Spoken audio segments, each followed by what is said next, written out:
এত সুন্দর সুন্দর অ্যাডেনিয়াম ফুল, তোমাদের তো দেখে মনেই হবে যে কি পরিচর্যা ম্যাডাম করেছে। তাই আজকে তোমাদের এই ছয়বার বাগানে অ্যাডেনিয়াম ফুল আসলো তাদের সম্পর্কে কিছু বলবো, এবং গাছগুলো কোথায় কিভাবে রাখলে ভালো হয়, কি খাবার দিলে ভালো হয়, এইটা বলার চেষ্টা করছি। তোমরা সাথে থাকো, দেখতে থাকো।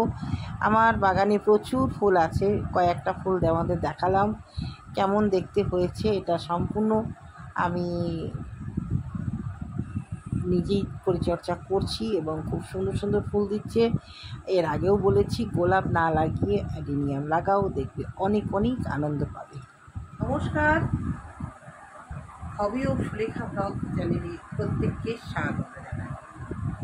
আজকে তোমাদের দেখাবো যে অ্যাডেনিয়াম গাছে পরপর কি সুন্দর ফুল আসছে, কি পরিচর্যা করছি, সব কিছু থাকছে আজকের ভিডিওতে। সাথে থাকো, দেখতে কি বলবো যে এখন এদের কি পরিচর্যা করছি। প্রথমেই বলবো এদের আমি একদম সম্পূর্ণ রোদ্রে রেখে দিয়েছি। তো এ পর্যন্ত যত বৃষ্টি হয়েছে ও এই যে জানালার শেডে রাখা ছিল, তারপরে মোটামুটি 15 দিন হলো ওদেরকে নিচে নামিয়ে নিয়ে এসেছি। এবার নিচে নামিয়ে আনার পর কিন্তু ওদেরকে কি অবস্থা কি হলো সেটাও বলবো। ওদের একটাই সমস্যা যেটা হলো, দেখলাম যে পাতাগুলো হলুদ হলুদ হয়ে ঝরে যাচ্ছে। এই জন্য আমি কি দিয়েছি সেটাও তো বলবো দর্শক বন্ধু। আর এই যে বারবার ফুল আনতে আমি কি পরিচর্যা করছি সেটাও বলবো। এখন হচ্ছে আমাদের প্রথমেই যেটা চেক আপ করতে হবে, যেমন মানুষের রোগ হলে একটু চেক আপ ডাক্তারের কাছে করতে হয়, তা আমরা তো ওদের ডাক্তার। তার জন্য এই যে মোটা যে কটেক্সগুলো দেখছো, এই কটেক্সগুলোকে হাত দিয়ে দিয়ে দেখতে হবে যে নরম কিনা। নরম যদি হয় তাহলে ভাববে যে না অসুবিধে আছে, তাহলে তাদেরকে একটু ছাওয়া জায়গায় নিয়ে যেতে হবে। আর অবশ্যই একটাই এখন মানে বৃষ্টি হয়ে গেল, এরপর আমরা খাবার দেবো সেটা তো বলবো। এই বৃষ্টি চলাকালীনও দিয়েছি, এখনও দিচ্ছি ফাঙ্গিসাইড, মানে ছত্রাকনাশক। কতদিন অন্তর? 10 দিন অন্তর ছত্রাকনাশক। কি দিচ্ছি? আমার কাছে অ্যামিস্টার টপ আছে, সেই অ্যামিস্টার টপটা এখন আপাতত দিচ্ছি। আর ইনসেকটিসাইড কিছু দিইনি, কারণ ইনসেকটিসাইড লাগেনি। মাস দেড়েক আগে ইনসেকটিসাইড লাগছিল, তখন পাতা একটু পোকাতে আক্রমণ করছিল, তখন দিয়েছিলাম। তাহলে এখন কি পরিচর্যা? এখন সম্পূর্ণ ছত্রাকনাশক দিয়ে এদেরকে একটু বাঁচিয়ে রেখেছি। হ্যাঁ দর্শক বন্ধু, আর বারবার ফুল নিতে গেলে আমরা কি পরিচর্যা করব। তো তোমরা তো জানো যে শীতের সময় মানে জানুয়ারি মাসে রিপোর্ট করব, এখন তো রিপোর্ট করছি না, এখন শুধু ফুল নিচ্ছি।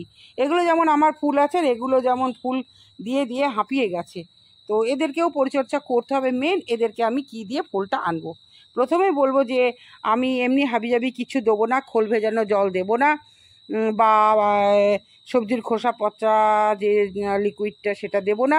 তাহলে কি দেব? তাহলে দিতে হবে 0-0-50। 0 হচ্ছে নাইট্রোজেন, 0 হচ্ছে ফসফরাস, আর 50 হচ্ছে পটাশিয়াম। তোমরা তো জানো যে পটাশিয়াম ফুল আনতে সাহায্য করে এবং রোগ প্রতিরোধকের হাত থেকে বাঁচায়। তো রোগটাকে যদি বাঁচানো যায় তাহলে তো শরীরটা সুস্থ থাকবে। এই জন্য কী করতে হবে? 0-0-50 কতটুকু দিতে হবে না, 1 লিটার জলে 2 গ্রাম দিয়ে স্প্রে করে দাও। কখন দেবে না, যেই দেখছো এই গাছটা ফুল হয়ে গেছে, আবারও ফুল নিতে চাইছো, তখন একটু স্প্রে করে দাও, ব্যাস, আর কিচ্ছু না। আর যে গাছে ফুল আছে সে গাছে স্প্রে করবে না, যেটা নেই তুমি চাইছো সেই গাছে স্প্রে করবে। তো আমার মোটামুটি 5-6 বার করে ফুল হয়ে গেল দর্শক বন্ধু। তোমরা তো দেখেছো যে হবি অব সুলেখায় বাগানে কত সুন্দর সুন্দর ফুল এসেছে, এবং প্রত্যেকটা ফুল কিন্তু একে অপরের থেকে আলাদা। এটাই হচ্ছে বিস্ময় ব্যাপার যে প্রত্যেকটা ফুল কিন্তু আলাদা। কারণ আমার প্রথম অবস্থায় 9টা গাছ ছিল, তারপরে আমি গাছ কিনে নিয়ে এসেছি, কিন্তু কারোর সঙ্গে কারোর মিল নেই। এটা একটু ভালো লাগে দর্শক বন্ধু। এই হচ্ছে অ্যাডেনিয়ামের পরিচর্যা। অ্যাডেনিয়ামের ফুল শেষ হয়ে আসছে, আগামী শীতে আর ওদের ফুল দেবে না, তখন ওরা ঘুমিয়ে পড়বে।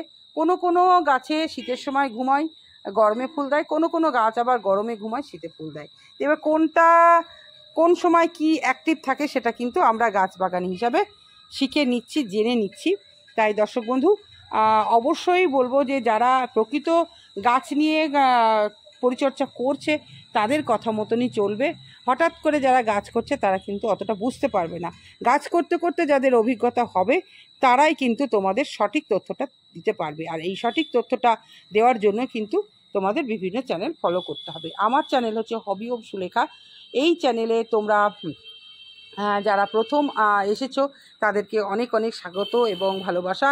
তারা এই চ্যানেলের সাবস্ক্রাইব করে পাশে থাকবে, অনেক কিছু পাবে। একদম সম্পূর্ণ ফেলে দেওয়া জিনিসকে কাজে লাগিয়ে কিন্তু ম্যাডাম বাগান করছে এবং মাটি ছাড়াও অনেক কিছু তৈরি করছেন উনি। সব কিছু থাকবে এই ভিডিওতে, দেখবে ভিডিওগুলো, তাহলেই তোমরা দেখতে পাবে। আর আমার আরেকটি চ্যানেল আছে hobby of Sulekha blog channel, সেটাতে আমার পারিপার্শ্বিক সব কিছুই দেখানো হয়। সেই চ্যানেলটা একদম গ্রামের যে অনুষ্ঠানগুলো হয় সেগুলো দেখানো হয়। আর হবি অফ সুলেখা পুরো গাছ সম্বন্ধীয় চ্যানেল, এটা গাছের বিষয়ে তোমরা জানতে পারবে। দর্শক বন্ধু, যখন যেটা দরকার, যে ফুলের যে খাবার দরকার, যে ফুলের কোথায় রাখতে হবে, সম্পূর্ণ তথ্য কিন্তু এই চ্যানেল থেকে তোমরা পেয়ে যাবে। তাহলে আজকে এইটুকুই। আবারও বলবো যে সবুজের সাথে থেকো, হবি অফ সুলেখা এবং হবি অফ সুলেখা ব্লগ চ্যানেলের সাথে থেকো। আজকে আসি, টাটা। সকলে খুব ভালো থেকো, সুস্থ থেকো আর সবুজের সাথে থেকো।